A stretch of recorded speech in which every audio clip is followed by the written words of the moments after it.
Right now, Canada is experiencing one of the most serious wildfire seasons in its history.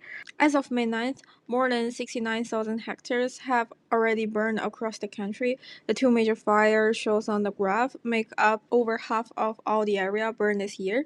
This shows how large and fast moving this fire can become. This leads us to the question why we have to take it serious right now.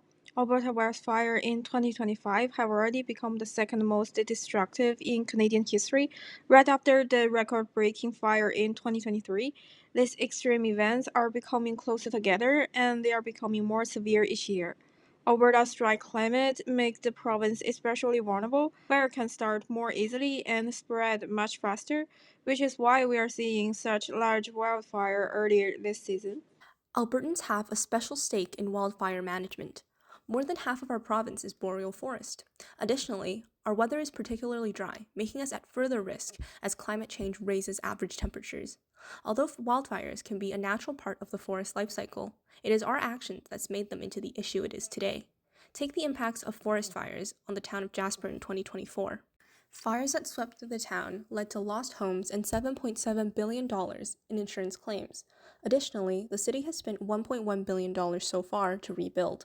This is not to mention the impact of lost revenue from a shortened tourism season. On top of the destructive forces of the fire itself, smoke from these fires increased PM 2.5 particulate matter, which increased risk of respiratory illness and lung cancer in the surrounding areas across and even beyond Alberta's borders. Now, what can we do to help prevent wildfires?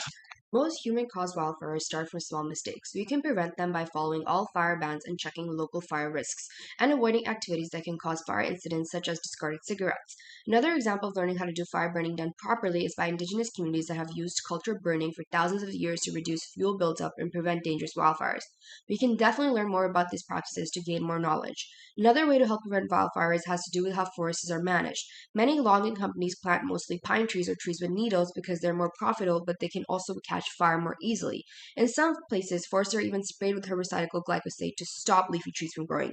This creates forests that are basically monoculture and less resilient during and after wildfires.